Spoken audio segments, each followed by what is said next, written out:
Bom dia, boa tarde, boa noite. Bem-vindos de novo ao Podcast, nosso podcast de arte, cultura e entretenimento. E eu vou falar uma coisa muito séria. Todo artista precisa de apoio. E para isso, e eu considero que o meu podcast é um produto artístico, então, para isso, a gente precisa de parceiros para que a gente possa chegar aí a vocês com mais qualidade e ampliar uma coisa que a gente faz com tanto amor e carinho, que é o caso do Podcast. A gente está completando 1 ano de gravação e é uma glória para mim. Estou muito feliz com isso e muito orgulhosa das parcerias que eu tenho feito ultimamente. Inclusive, se você é empresário e se identifica com o nosso programa, agora o Podcast está autorizado a usar a lei de renúncia fiscal, que é a Lei Rouanet. E para isso muito sério e de muita alegria para a gente, eu trouxe aqui o meu grande parceiro, o Dan Gregor, que é da Sankofa Cultural. Oi, Dan. Tudo bom? Prazer em te conhecer pessoalmente, né? Prazer, porque a gente só fala no virtual até agora. A gente só fala... Mas você sabe que eu falo com as pessoas, eu falo muito no virtual, as pessoas, assim. Porque, assim, eu fico, assim, fazendo uma reunião atrás da outra. Aí, escolhendo os projetos que eu vou fazer. E aí, eu só tenho tempo pro virtual. Agora que acabou o tempo da Lei Rouanet e tal, tá finalizando os outros editais, aí eu começo a sair um pouco da minha caverna. Mas assim, isso aqui, né, celular, virou parte do nosso corpo. Sim. Eu também, eu tenho muita gente que eu só converso no virtual. Eu tenho 2 celulares. Eu tenho um para amigos e família e outro para trabalho. Daí que eu faço 1 hora para cada, assim. Que senão você começa a se embolar. Isso daqui faz parte... É um braço. É um braço. A gente vai da cozinha pro banheiro e leva. Né?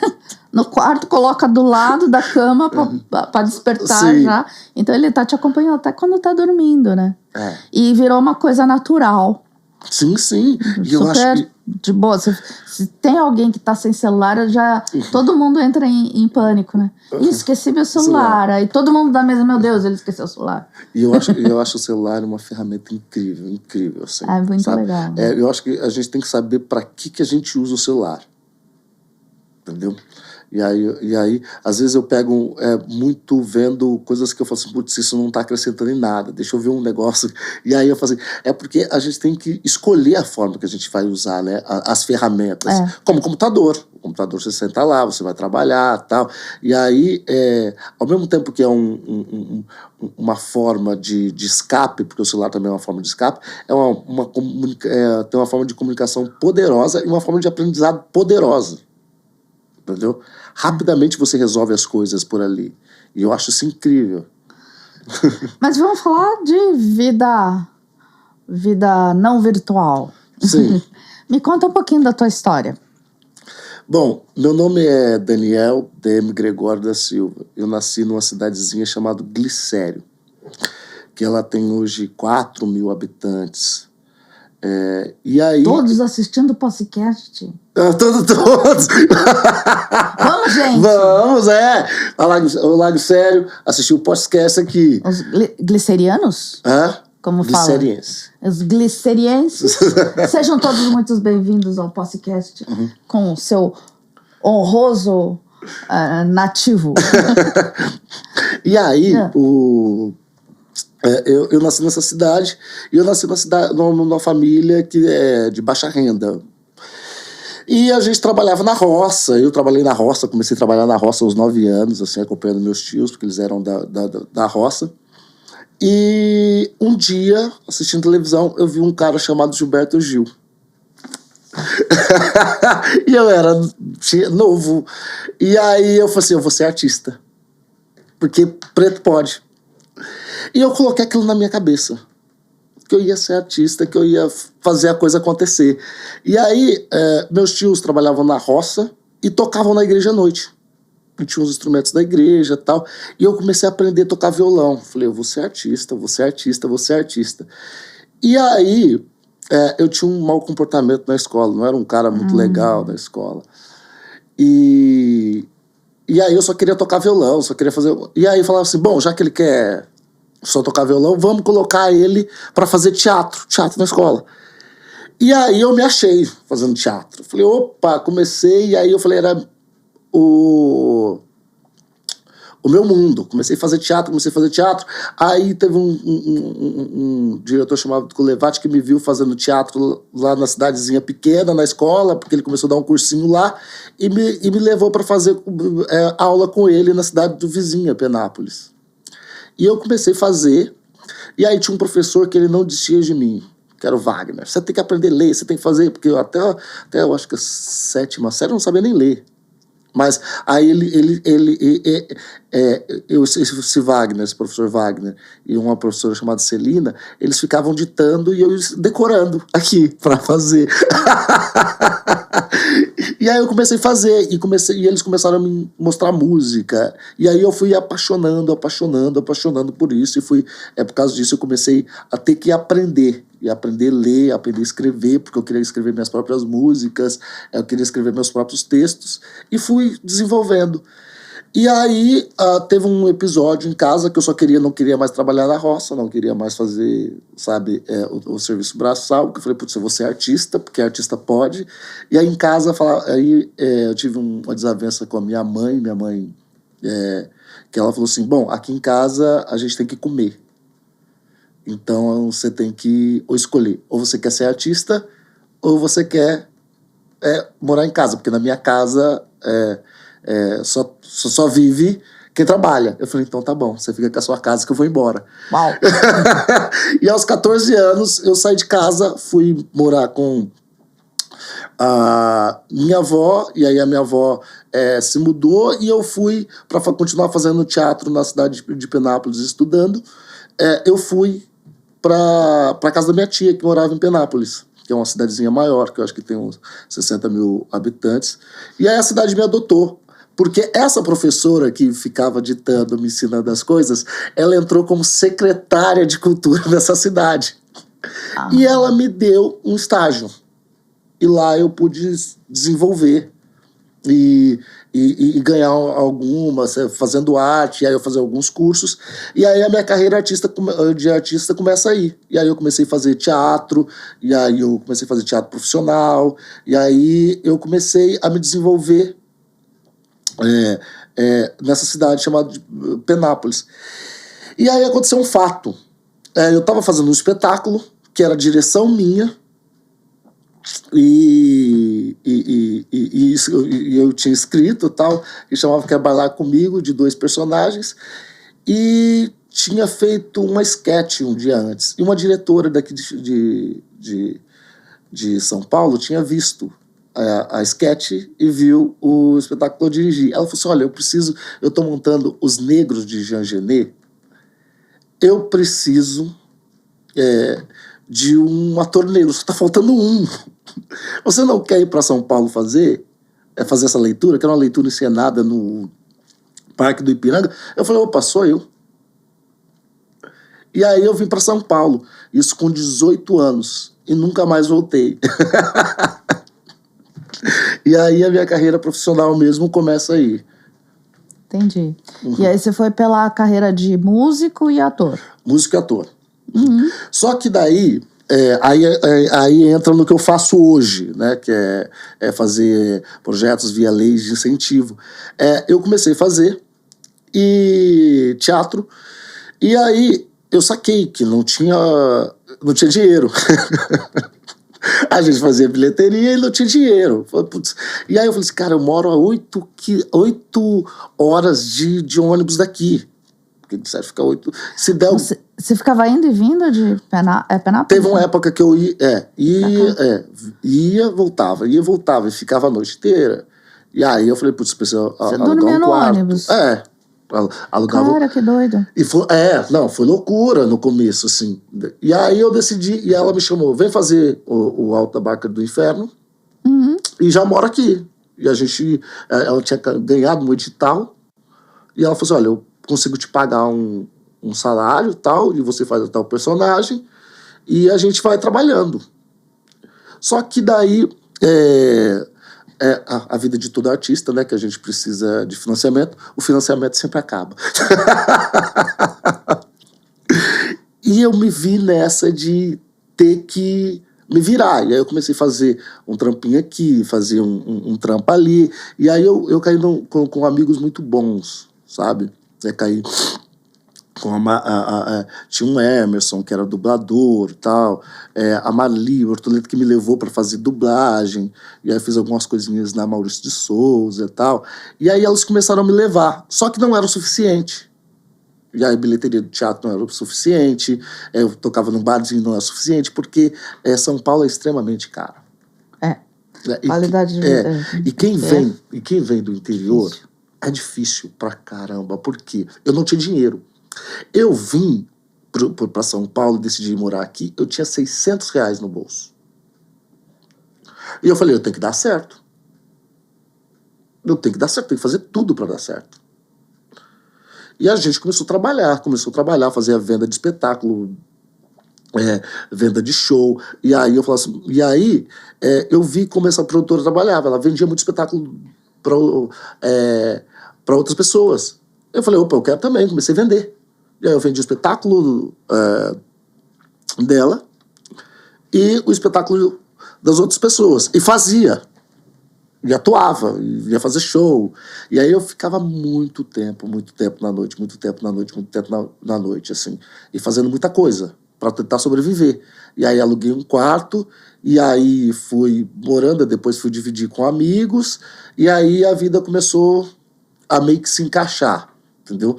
Mas não... Como artista, assim, no começo foi muito sofrido. Mas eu sempre... tive essa gana de querer fazer a coisa acontecer. E eu tinha que fazer a coisa acontecer para mim. Para você, então, o segredo é não parar. Não parar. Eu falo assim, o segredo... Eu tenho uma frase que eu levo para mim, assim. Que um amigo falou, eu tava cansado. Eu falei, cara, eu não aguento mais. Ou eu paro, vou fazer. Ele falou assim, Daniel, você vai fazer o quê? Eu falei, velho, eu aprendo a fazer qualquer coisa, entendeu? E aí ele falou assim, Daniel, sabe o que é o segredo do sucesso? Que ele já foi, que é o Emerson Caperbach, ele foi um grande diretor de dublagem, e ator e amigo. Ele falou, velho, o segredo do sucesso é tentar, até não dar mais. Quando não der mais, o segredo é continuar tentando. É isso. Quando não dá mais, o segredo é continuar tentando. Tem que ser teimoso, um nível burrice. Burrice, Tipo, o cara... Não, você tá na lama, não vou. Eu não tinha dinheiro pra comer, sabe? Tipo assim, eu lembro que um dia eu tava na Praça da República e eu tinha R$5 só pra voltar pra casa. E eu fui assaltado. Pô, que sacanagem, Não, eu briguei com o bandido por causa dos R$5. R$5? E aí, eu lembro que eu falei pra ele assim, então vamos fazer o seguinte, nem eu nem você. Nós vamos ali, nós vamos trocar esse dinheiro, depois que a gente saiu no braço, eu vou dividir, eu vou pegar a passagem e você vai pegar... E ele falou assim, tá bom. E aí... Que sólido! História mais doida. Cara, então as histórias... Você discutindo com o bandido? Discuti. Ele pegou no meu pescoço, nós caímos pela rua, entendeu? E foi Passei a noite inteira na delegacia. E aí, aí o delegado... Aí eu cheguei na delegacia e o cara falou assim pra mim assim... O que você tá fazendo aqui? Olha, eu vim da parte, eu vim aqui porque o cara me roubou. Tá, senta aí. Aí eu fiquei lá sentado, horas. E aí, tipo, o cara tinha me roubado 10 horas da noite. Entendeu? E tinha levado o único celularzinho que eu tinha ganhado o celular ainda. E aí, eu fiquei lá até as 4 horas da manhã. E aí, eles, o que você tá fazendo aqui ainda? Eu falei, eu tô esperando. Não, tá esperando porque teve uma ocorrência. Eu falei, gente, mas eu tô aqui desde as 10. E eu não fui atendido. E aí, o cara falou assim, volta amanhã. Aí eu falei, fui embora e fui tocar minha vida, sabe? Porque as coisas são o que são, né? Uhum. E aí, é um menino negro, jovem, entendeu? Mal vestido, porque não tinha... na delegacia, 10 horas da noite. E ainda o policial falou assim, vocês vagabundos é assim mesmo. Quando eu falei, vou embora. Vocês não aguentam, vocês vagabundos. Eu falei, putz, eu tô aqui desde as 10. E aí a minha história começa aí. E aí depois desse dia eu falei assim, cara, eles não vão me pegar mais nessa. Eu vou mudar. Vou mudar. E aí fui trabalhando.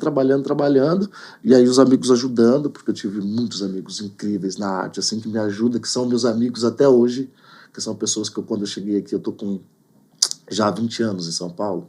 Entendeu? E aí são pessoas que eu levo pra vida, assim, porque são as pessoas que me ajudaram mesmo, assim. Eu só sou porque tive pessoas que me ajudaram. Sim. E me ensinaram as coisas. Cara, eu tô aqui. Como é que foi a sua... E aí depois, com todos esses trabalhos, eu pesquei um que, assim, eu sou muito fã dele, e aí eu falei, eu tenho que perguntar. Como é que foi a parceria com o Silvério Pereira?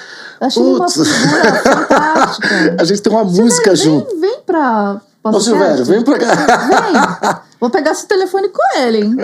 Deixa eu mandar um Silvério, a nossa parceria foi o seguinte. Eu sou casado com a sobrinha da Tchaka, Drag Queen, que também está na parceria, que é Pô, também é uma figura legal. Entendeu? E aí... Dani me traz esse pessoal. A vida só entrou gente boa. E aí eu fazendo música e eu já era sócio do Anonimato Estúdio. E aí eu tinha feito música com o Dexter, tinha feito música com a galera legal. E aí, só que eu falei assim, putz, eu não quero mais fazer música. E tinha um Adriano que ficava, Daniel, você tem uma música que eu amo, que eu gosto, que eu quero que gravar junto com você, que eu quero fazer a produção. Daí eu falei, tá, Adriano, que música? Não, aquela assim, canto pra Oxum e tal. E aí eu falei assim, vamos gravar.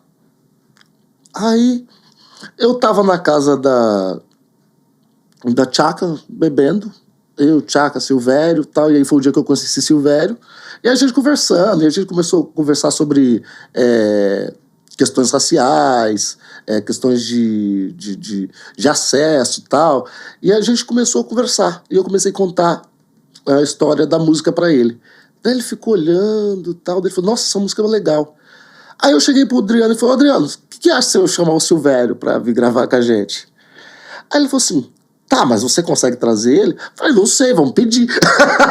O não a gente já tem, né? A gente já tem. Eu sempre parte disso, o não eu tenho, entendeu? É por isso que eu trabalho com projetos incentivados até hoje, captação até hoje, porque o não eu já tenho, entendeu? Então, e aí ele falou assim, eu falei, tá bom, vou ligar pra ele. Aí ele, tá, Daniel, me manda a música. Deixa eu ver. Aí ele escutou, ele falou assim, nossa, forte, né? Aí eu falei, beleza, pensa aí. Ele falou, não, já tá pensado, vamos fazer. Que legal. Vamos fazer. Que legal. E aí ele falou assim, a gente só tem que ver o dia, porque eu tô gravando uma série na Netflix, a gente só tem que ver. E aí eu só posso, tal dia. Eu falei, tá bom, tal dia a gente grava. Aí o Adriano falou assim, não, mas a gente não tem a música ainda. Eu falei, não, a gente faz de hoje pra amanhã. E a gente sentou, e aí eu falei, putz, a gente precisa de uma voz feminina na música também, que é Canto para Oxum, uma música muito bonita, forte, que é sobre representatividade. E aí eu falei, putz, eu vou chamar a Bia da Oxum, que é uma menina incrível, que você chamar ela aqui também, é uma preta que faz puta de um trabalho eu quero assim. Gente legal. Não, aqui, ela é incrível. Tem um trabalho incrível, assim.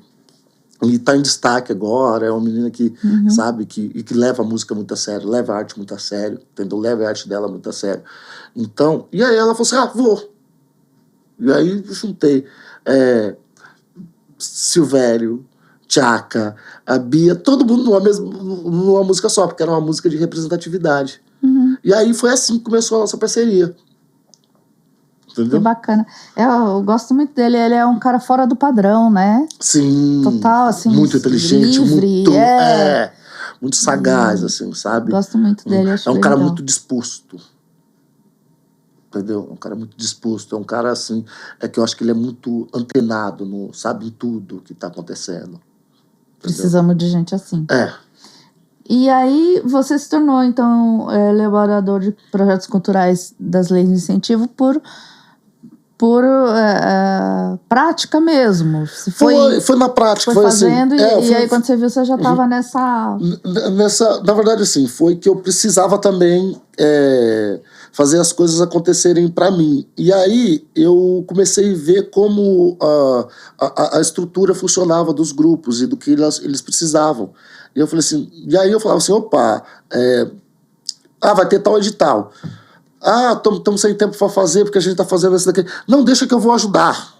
E aí eu comecei desse jeito, para poder aprender. Porque eu falei, um dia eu vou montar o meu. Um dia eu vou montar meu projeto. Um dia eu vou montar, entendeu? E aí eu comecei. E aí eu lembro que, nossa, era o computador e a gente tinha que imprimir tudo. E fazer planilha, sem ter uma plataforma e tal. E era tudo à mão, o mecanismo. E aí eu comecei a aprender. Fazer, e aí eu comecei a ler muito sobre os editais, comecei a querer trabalhar muito com pessoas que já estavam no mercado fazendo captação, fazendo projeto, e aí eu comecei a ir atrás dessas pessoas. E aí eu falava assim, gente, a pessoa falou assim, mas você vai vir trabalhar aqui e, putz, mas eu tô sem dinheiro. Não, vamos, eu quero só aprender. E aí eu fui aprendendo. E é tão burocrático como a gente imagina? Ou você sabe, tem já um jeito certinho de fazer que a coisa rola? Você sabe que... Emperra muito, com muita frequência? É burocrático. É burocrático. É chato. Mas eu falo para todo mundo, o artista tem que fazer as pazes com o papel. E eu falo muito isso pros meus amigos, assim. Que a gente tem que começar a ver a nossa arte como um produto. Porque ela tem que ser vendável. E a gente tem que começar a estudar o mercado.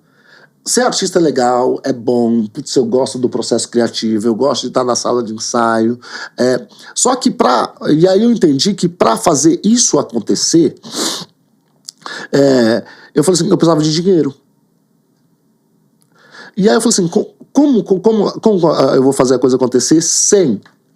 E eu falei assim, putz, e aí eu comecei a estudar. Falei, opa, tem edital aqui, tem edital ali, tem edital da prefeitura, tem edital do estado. Tá certo que é muito competitivo. Muito competitivo. Entendeu? Por exemplo, se você vai lá, já fui de uma equipe de pareceristas e tal, é muito competitivo, porque você recebe lá 10 mil projetos para julgar e tal. Porque é o estado todo, entendeu? A prefeitura de São Paulo é a cidade toda, então, e tem uma gama grande de projetos.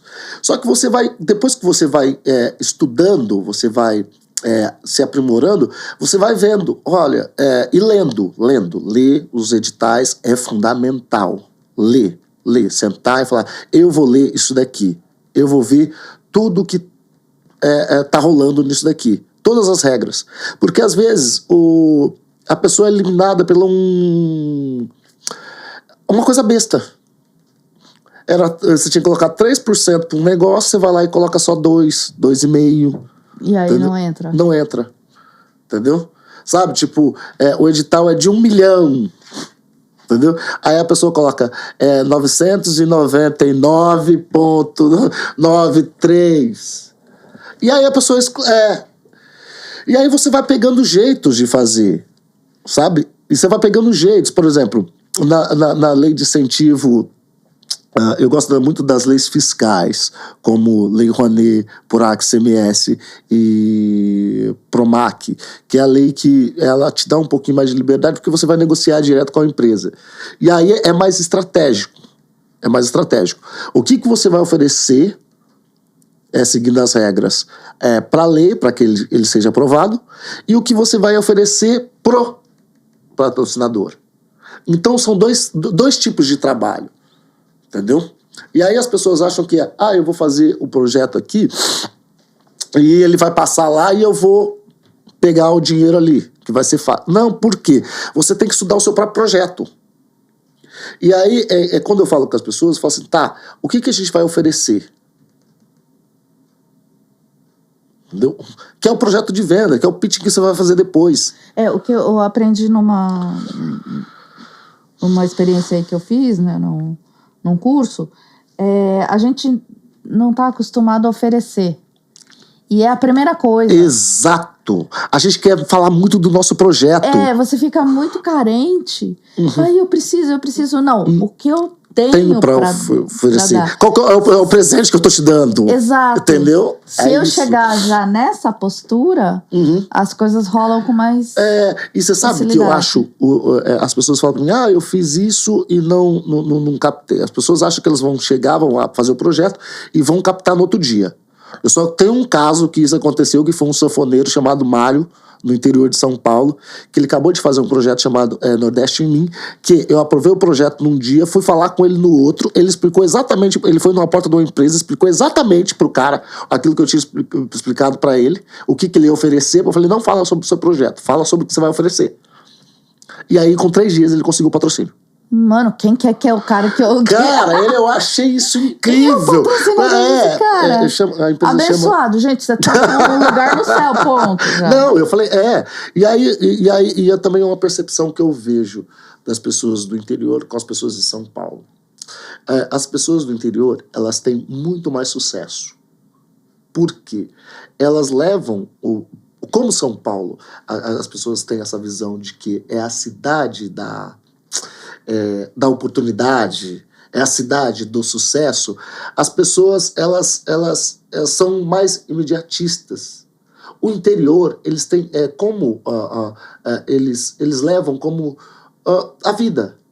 Eu vou trabalhar, porque é a coisa que já não é tão fácil, porque não tem tanta empresa, e eu vou buscando mais longe, eu vou buscando. E aí eles não têm o medo do não. Sabe? Tipo, e eles vão...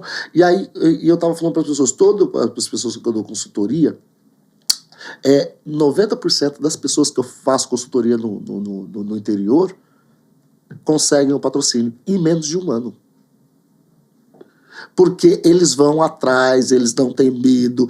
Se eu falar para eles, você vai falar com 1.000 pessoas essa semana, eles vão falar com 1.000 pessoas. Entendeu? E aí eles vão falar, olha, por quê? A pessoa começa... E aí Paulo tem essa coisa da distração. O artista se distrai muito em São Paulo. Porque também tem a questão da sobrevivência, que ele precisa sobreviver, o aluguel é caro pra caramba, ele precisa se locomover de um lugar para outro. É muita urgência. Entendeu? Então, eles acabam não tendo sucesso por causa disso, por causa da urgência. Entendeu? E aí é aí que entra essa frase que eu sempre falo e que eu levo pra vida, entendeu? O segredo do sucesso é tentar até não conseguir mais. E depois que não conseguir mais, o segredo é continuar tentando. Por exemplo, a gente fez um projeto que nunca tinha sido usado lei de incentivo. E aí ele ia acontecer esse ano. E lutando e tal, e já estava 1 ano e meio sem captação, e a gente lutando. Porque a gente recebe não o tempo todo. E aí, e tem essa coisa da gente ficar estudando o próprio projeto para poder saber o que vai oferecer. E, sabe, tipo assim, nos últimos 2 minutos do segundo tempo, e o evento já ia acontecer, entendeu?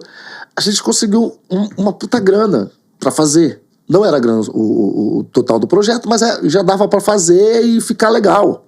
E fazer uma puta estrutura. O que aconteceu? O projeto muda e o mercado muda. Entendeu? E o mercado muda o tempo todo.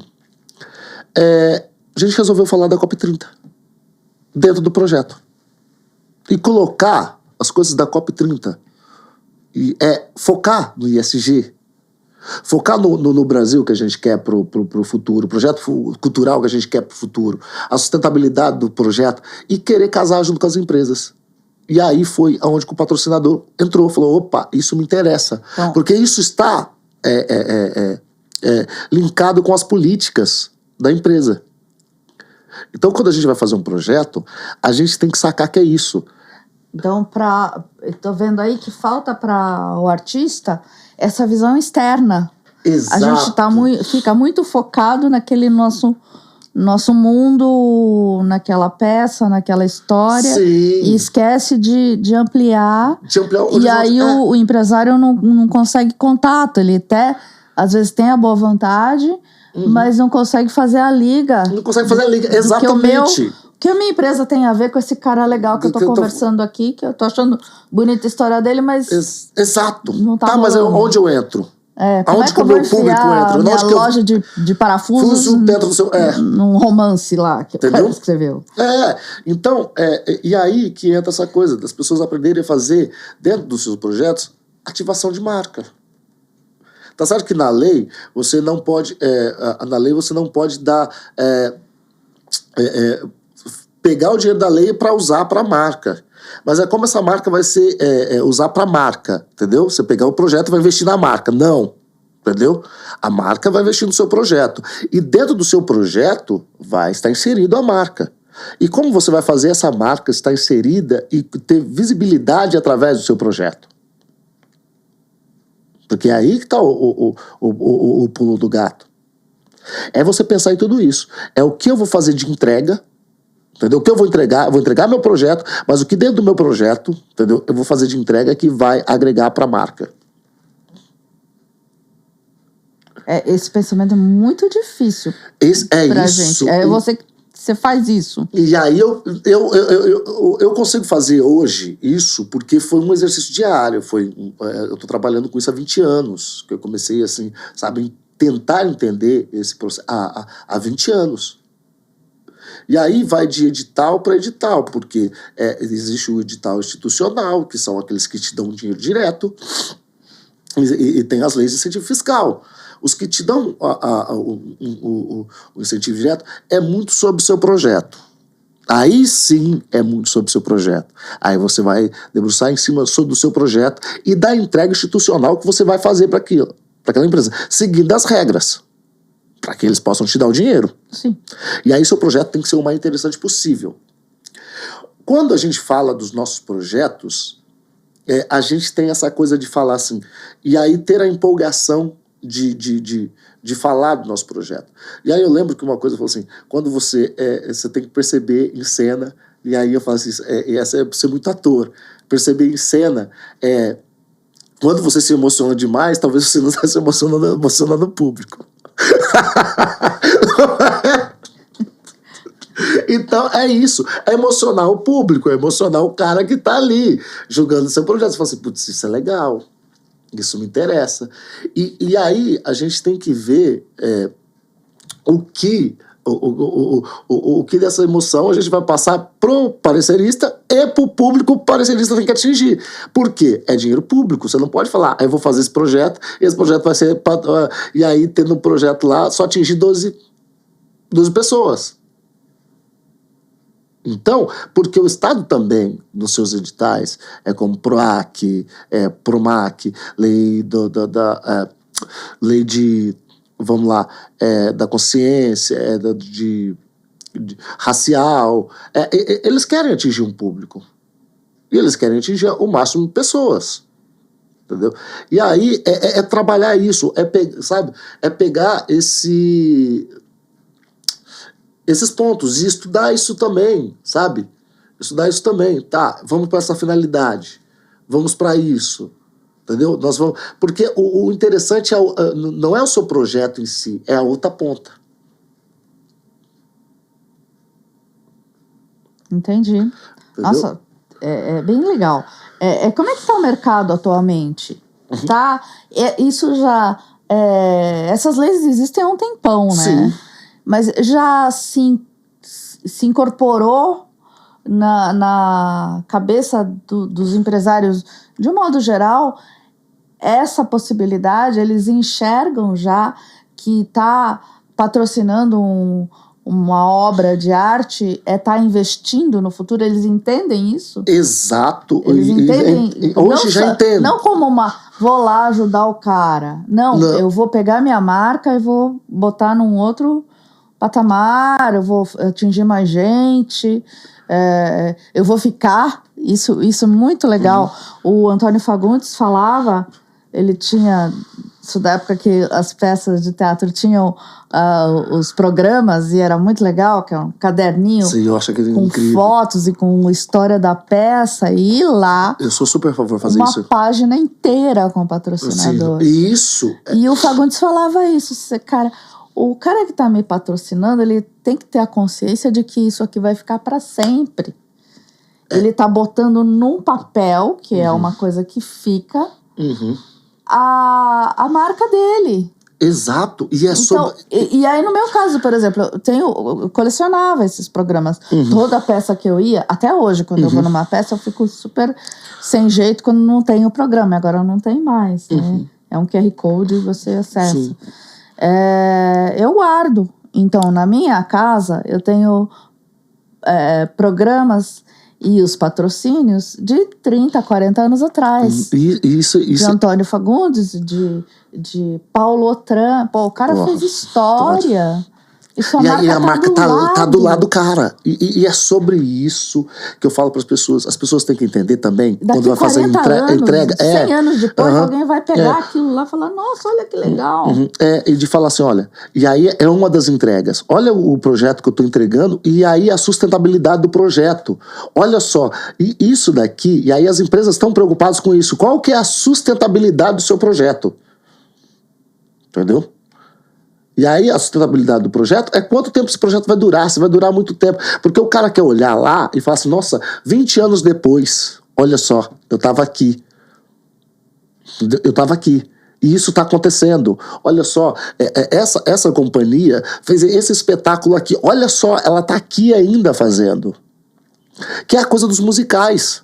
Por isso que as empresas gostam de patrocinar musical, porque eles sabem, porque tem uma grande demanda de público, e a gente tem que entender isso, e é o que eles querem, entendeu? Que é essa entrega, e quanto tempo dura, quanto tempo o cara vai continuar produzindo isso, essa empresa vai continuar produzindo isso.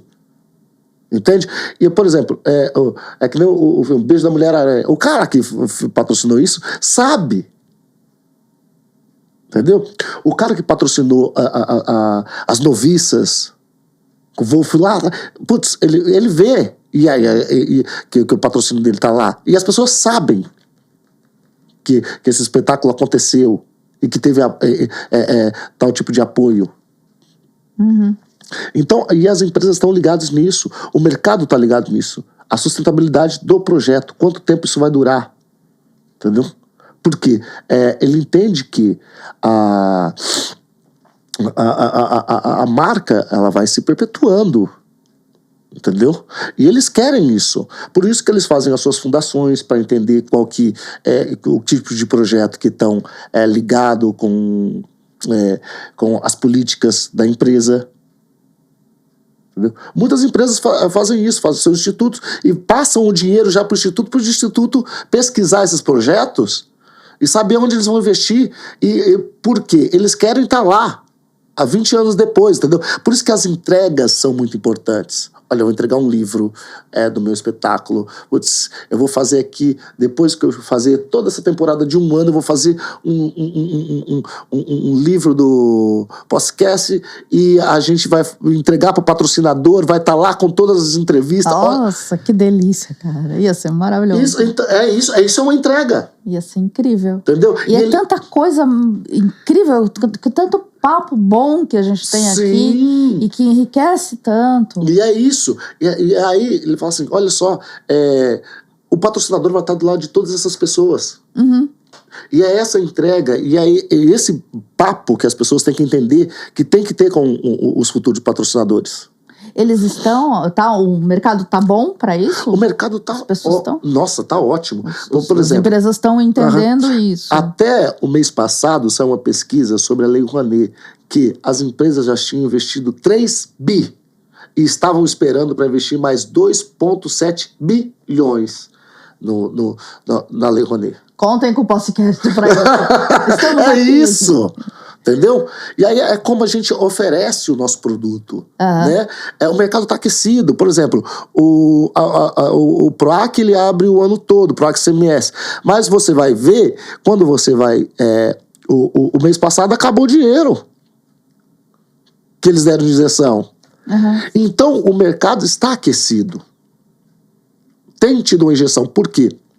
O mercado também pensa que, e as empresas estão ligadas nisso. Esses tempos eu fui numa grande empresa de bebidas para falar sobre um projeto.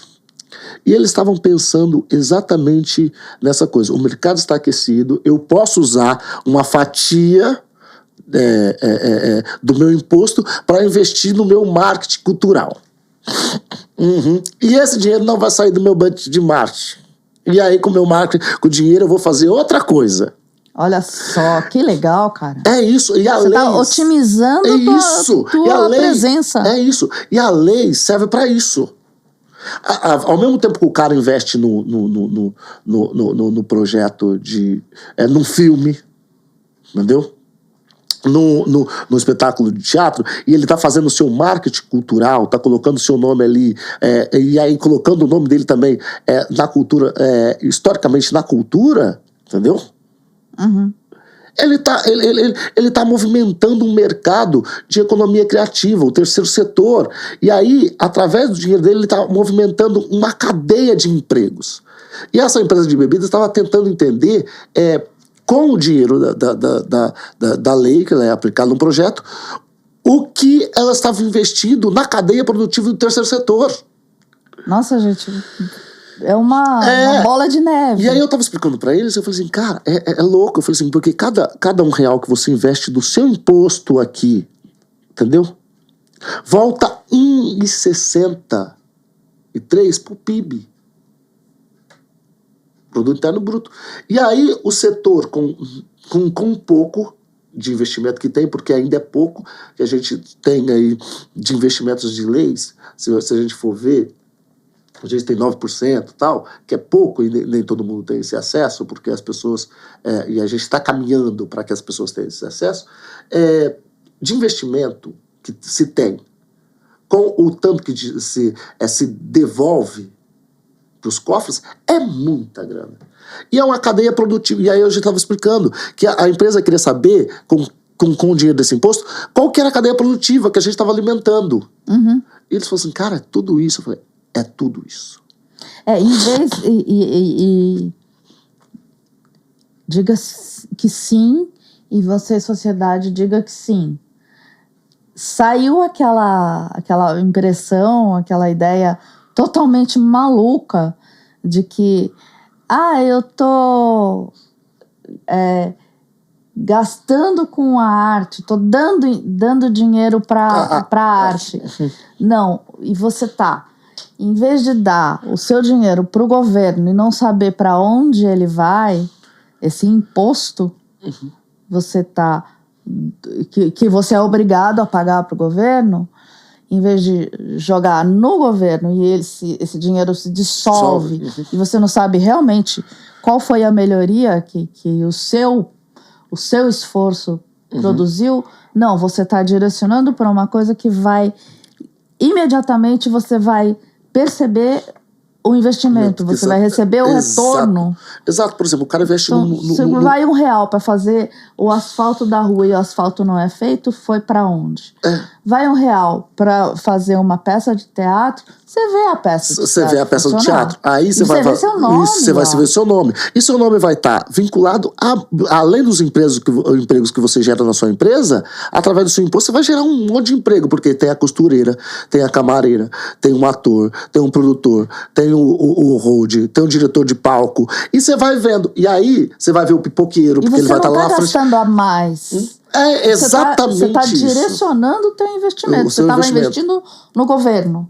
Você vai estar investindo na iniciativa privada. Exato. Uma coisa que vai te dar o retorno imediato. Exato. Por exemplo, aqui, a empresa vai investir aqui agora, essas empresas vão investir aqui, no podcast, entendeu? Vão. E aí, por exemplo, você vai ver o mercado, porque você tem o produtor, tem você, tem o câmera, entendeu? Tem o roteirista, e aí vai indo, entendeu? Você vai ter que se vestir, entendeu? Tem, sabe? Tem a costureira. Então, vai gerando uma cadeia. E aí, a empresa está ligada diretamente a esses empregos. Como o governo está. E além de fazer o seu marketing cultural. Então, Entendeu? tipo, cada vez que eu tiver uma lâmpada para trocar aqui no estúdio, a tua empresa vai estar dentro dessa lâmpada. Exato. E é sobre isso. Ela vai estar sendo lembrada a cada instante. Entendeu? E aí é uma coisa que eu falo para as pessoas. Você tem que colocar isso na mesa quando você vai falar do patrocínio para a pessoa. É esse argumento que você tem que colocar. Entendeu? O seu dinheiro não é só para fazer podcast para mim lá, falar sobre os assuntos que eu quero. Não. Entendeu? Por exemplo, um filme, a empresa coloca ali num filme 9 milhões num filme, produziu-se esses 9 milhões. Esse filme vai para a TV, esse filme vai para a internet, esse filme com 9 milhões, e essa empresa vai aparecer mais ou menos para quase, vamos lá, chutando baixo, 500 mil pessoas, baixo. Para fazer isso, entendeu? Ela ia ter que investir o mesmo 9 milhões para colocar ali no horário nobre, não sei o que lá. Você tá entendendo? Então, por exemplo, aí, vamos lá, vamos comprar um horário na Globo. Nossa. Entendeu? Para uma empresa. Ela vai ter que desembolsar ali os seus 50 milhões. Entendeu? Aí, por exemplo, aí a gente faz um filme aqui. Hoje a gente faz um projeto, um musical, um podcast e tal. A gente vai lá, beleza. Aí ele investiu menos que isso. A gente vai aparecer para essas 50 milhões de pessoas que ele ia pagar esses 3 milhões para aparecer. Entende? E ele não pagou. E aí ele pagou muito menos e apareceu para essas mesmas pessoas. E isso faz parte da entrega e a gente tem que entender esse processo. E explicar também para o patrocinador que ainda não entende esse processo, isso que eu estou falando. E aprender a explicar isso. Uau! Pra gente ir finalizando, me diz. Nossa, foi tão rápido. Tá estourando nosso tempo e tá muito bom isso. Se deixar, a gente fica. Eu já falei pro meu produtor aqui, arranja um colchonete aí que eu vou morar. No Estúdio 21, que é um senhor estúdio aqui na região da Granja Viana. Eu esqueci de fazer o merchan da minha irmã aqui. Esse quadro que atrás de você é da Adriana Cabral, que é minha irmã, que é artista plástica incrível aqui da Granja Viana. E que tá aguardando a visita de vocês lá no Insta dela, a Adriana Cabral, e faz sob encomenda. Ela tá fazendo casas. Então, você tem uma casa antiga, né, uma casa que você gosta, um visual legal, tira uma foto, mostra pra Adriana, isso fica eternizado num quadrinho. Isso é incrível. Lá na sua parede, e é uma experiência muito bonita. Para finalizar, o que quer dizer Sankofa, que é a tua empresa? Que a história é bonita, né? Sim. A Sankofa é um passarinho. É um símbolo africano que ele significa mais ou menos assim: a gente tem que olhar para o futuro sem esquecer o passado. Entendeu? Como eu sou ligado às religiões de matriz africana, a gente tem um ditado assim: Exu matou um pássaro ontem com a pedra que só jogou hoje. Que é sobre essa questão de a gente resolver alguns problemas. E aí eu falo assim, Sankofa, eu tenho que resolver alguns problemas do futuro, olhando para o meu povo, olhando para as pessoas, sem esquecer o passado. Entendeu? Está ligado também aos ancestrais. E isso, e a empresa está ligado a isso, entendeu? A gente tem que olhar para o futuro, almejar o futuro, mas não esquecer o passado. Entendeu? Plantar já pensando no fruto. Exato. E quando você come o fruto, lembrar daquela semente que você plantou lá. Entendeu? E é sobre a minha história mesmo, entendeu? Sabe? Tipo, do que eu vivo hoje, entendeu? Sabe? E do que eu vivi. E aí eu falo assim, as pessoas falam assim, nossa, mas você falando parece fácil. Não é fácil, porque você vai mandar para 500 pessoas, entendeu? 450 você vai receber não. E é lidar com os nãos. Entendeu? É lidar com os nãos. E aprender. Entendeu? Sabe? Tipo, você vai pedir o dinheiro pro cara, o cara já vai ter um não na testa dele. Mas é como você vai se apresentar, como vai apresentar o seu projeto, entendeu? E aí eu falo para as pessoas, não é sobre o seu projeto, tá? É sobre a pessoa que está lá, recebendo ele. Uau! Adorei isso. Adorei. Então vocês recebam o podcast de braços abertos e você, artista, chame a Sankofa, que a gente está fazendo um trabalho muito bonito, muito legal e que a gente vai se orgulhar. Já estou me orgulhando. Axé. É de se orgulhar. E quando você toma coragem e vai, fala assim, eu vou fazer a coisa acontecer, já é incrível. Cara, é impressionante isso. Entendeu? Já é incrível. Eu fiz isso comigo, pessoalmente, e tá tudo funcionando. Eu até me pergunto, assim, cara, onde que eu acertei? Não é onde eu errei, é onde eu acertei. E aí, qual foi o momento que eu falei, agora eu vou?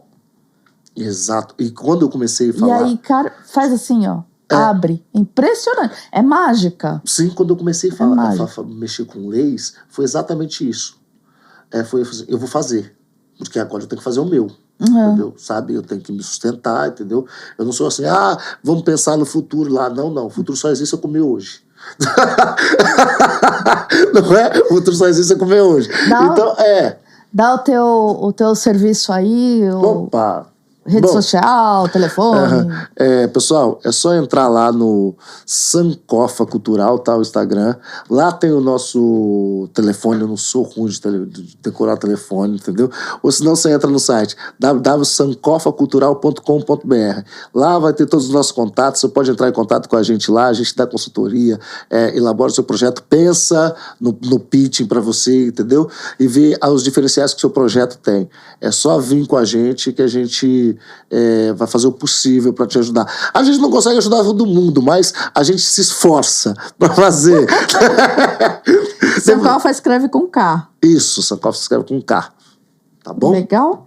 Gente, muitíssimo obrigado. Bem-vindo sempre ao podcast. Esse espaço de arte, cultura, entretenimento e investimento. De toda a sua sexta-feira. Um beijo imenso.